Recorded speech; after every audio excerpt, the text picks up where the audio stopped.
చరిత్ర పుటలను వెనక్కి తిప్పితే ఒకనాడు వేదాలు ప్రతిధ్వనించిన నేల, సింధు నాగరికత ఉద్భవించిన పవిత్ర భూమి నేడు పాకిస్తాన్గా పిలువబడుతోంది. హిందూ సనాతన ధర్మానికి మూలమైన ఆ గడ్డపై నేడు అదే హిందూ మతం ఒక కన్నీటి కావ్యంగా, ఒక అస్తిత్వ పోరాటంగా మారిపోవడం కాలం చేసిన అత్యంత క్రూరమైన వ్యంగ్యం. ఒకప్పుడు ఆ నేలపై గర్వంగా జీవించిన హిందువులు భారతదేశ విభజన తర్వాత పాకిస్తాన్లో దారుణమైన మత వివక్షకు, హింసకు గురవుతూ తమ ప్రాణాలను, మాన ప్రాణాలను అరచేతిలో పెట్టుకుని బ్రతుకుతున్నారు. అద్భుతమైన హిందూ దేవాలయాలు నేడు శిథిలావస్థకు చేరుకున్నాయి. అయితే దశాబ్దాలుగా అనాథల్లాగా మిగిలిపోయిన ఆ హిందువుల పాలిట అలాగే ధ్వంసమవుతున్న ఆ సాంస్కృతిక వారసత్వానికి భారతదేశ ప్రధానమంత్రి నరేంద్ర మోదీ ఒక ఆశా కిరణంలా ఎలా అవతరించారు? పాకిస్తాన్లోని హిందువుల ప్రస్తుత వాస్తవ పరిస్థితి ఏమిటి? అక్కడి పురాతన ఆలయాల దుస్థితేమిటి? మోదీ ప్రభుత్వం తీసుకున్న నిర్ణయాలు భౌగోళిక రాజకీయాల్లో ఎలాంటి ప్రకంపనలు సృష్టిస్తున్నాయి? ఈ అంశాలను ఇప్పుడు పరిశీలిద్దాం.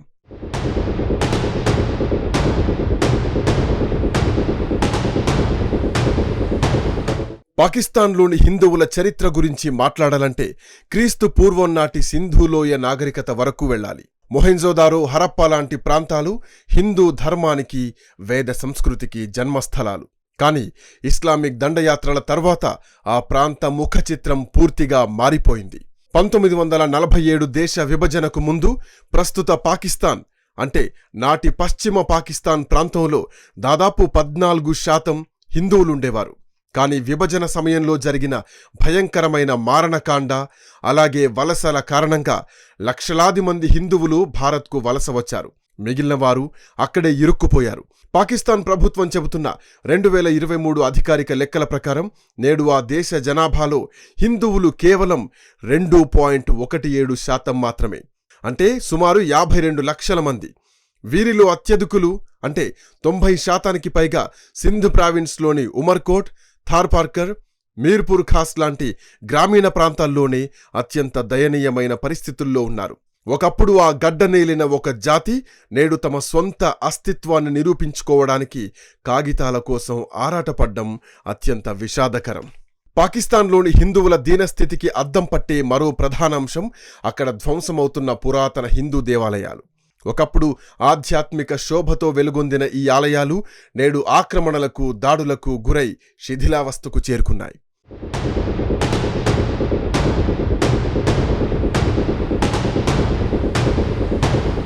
పంజాబ్ ప్రావిన్స్లోని చక్వాల్ జిల్లాలో ఉన్న కటాస్రాజ్ ఆలయం మహాభారతం కాలం నాటిదిగా విశ్వసిస్తారు.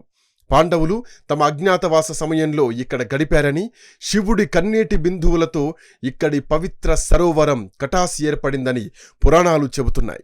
కానీ నేడు ఈ సరోవరం ఎండిపోయే పరిస్థితికి రావడం, ఆలయ నిర్వహణ లోపించడం పాకిస్తాన్ ప్రభుత్వ నిర్లక్ష్యానికి నిదర్శనం. బలూచిస్తాన్లోని మక్రాన్ తీరంలో ఉన్న హింగ్లాజ్ మతాలయం హిందువులకు అత్యంత పవిత్రమైన 51 శక్తిపీఠాల్లో ఒకటి. సతీదేవి తల ఇక్కడ పడిందని భక్తుల నమ్మకం. ఏటా ఏప్రిల్లో జరిగే హింగ్లాజ్ యాత్రకు వేలాది మంది హిందువులు హాజరైతారు. అయితే ఇక్కడ తరచుగా జరిగే మతపరమైన దాడులు, బెదిరింపులకు భక్తులను భయభ్రాంతులకు గురిచేస్తున్నాయి.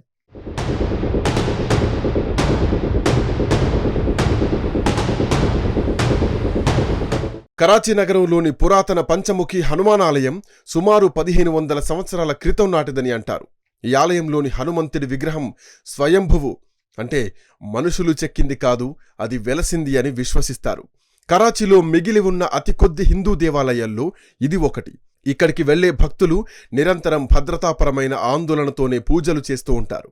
ముల్తాన్లో ఒకప్పుడు అత్యంత వైభవంగా వెలుగొందిన సూర్య దేవాలయం ఇస్లామిక్ దండయాత్రల కాలంలో ధ్వంసమై మసీదుగా మార్చబడింది. నేడు దాని ఆనవాళ్లు మాత్రమే మిగిలి ఉన్నాయి. ఇది హిందూ నాగరికత ధ్వంసానికి ఒక చేదు ఉదాహరణ.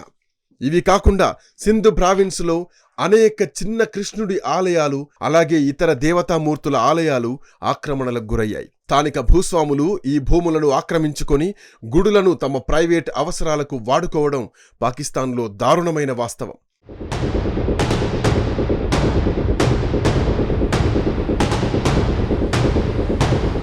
పాకిస్తాన్లో హిందువుల జీవితం అంటే ప్రతిరోజు ఒక నరక ప్రాయమే.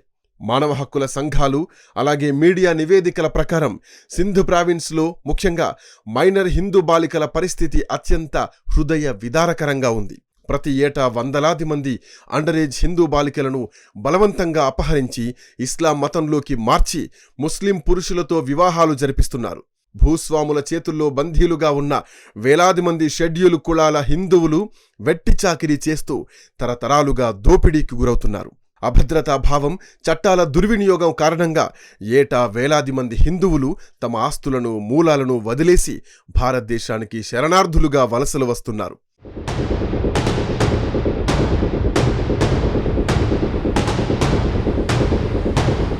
దశాబ్దాలుగా పాకిస్తాన్, బంగ్లాదేశ్ అలాగే ఆఫ్ఘనిస్తాన్ల నుండి ప్రాణభయంతో భారతదేశానికి పారిపోయొచ్చిన మైనారిటీలకు ఆశ్రయం దొరికినప్పటికీ వారికి పౌరసత్వం లేక ఒక త్రిశంకు స్వర్గంలో జీవిస్తున్నారు. సరిగ్గా ఈ చారిత్రక అన్యాయాన్ని సరిదిద్దడానికి భారత ప్రధానమంత్రి మోదీ నేతృత్వంలోని ప్రభుత్వం ఒక సాహసోపేతమైనటువంటి మానవతా దృక్పథంతో కూడిన చారిత్రాత్మక నిర్ణయం తీసుకుంది. అదే పౌరసత్వ సవరణ చట్టం, అంటే CAA, citizenship amendment act. 2014 December 31కి ముందు భారతదేశంలోకి అడుగుపెట్టిన ఆ 3 ఇస్లామిక్ దేశాలకు చెందిన హిందువులు, సిక్కులు, జైనులు, బౌద్ధులు, పార్సీలు, క్రైస్తవులు వీళ్ళు ఎలాంటి అనుమతి పత్రాలు లేకపోయినా భారతీయ పౌరసత్వం కల్పించేలాగా మోదీ ప్రభుత్వం ఒక చారిత్రాత్మక చట్టాన్ని ఆమోదించింది. ఈ చట్టం తీసుకొచ్చిన సమయంలో దేశీయంగా ప్రతిపక్షాలు ఎంతగా అల్లర్లు సృష్టించినా, ఇది ముస్లింలకు వ్యతిరేకం అని తప్పుడు ప్రచారం చేసినా మోదీ ప్రభుత్వం వెనక్కి ఏమాత్రం తగ్గలేదు. నా మాతృభూమి ప్రపంచంలోని హిందువులందరికీ రక్షణ కవచం లాంటిది. మత వివక్షకు గురై ఆశ్రయం కోసం వచ్చిన వారికి పౌరసత్వం ఇవ్వడం మా బాధ్యత అని ప్రధాని మోదీ యావత్ ప్రపంచానికి స్పష్టం చేశారు. 2024 మార్చిలో ఈ చట్టానికి సంబంధించిన నిబంధనలని నోటిఫై చేసిన తర్వాత రాజస్థాన్, గుజరాత్ లాంటి రాష్ట్రాల్లో నివసిస్తున్న వేలాది మంది పాకిస్తానీ హిందూ శరణార్థులకు పౌరసత్వం లభించింది. ఏళ్ల తరబడి చీకట్లో ఉన్న వారి జీవితాల్లో సిఏఏ ఒక వెలుగు రేఖలా, ఒక సంజీవనిలా పనిచేసింది.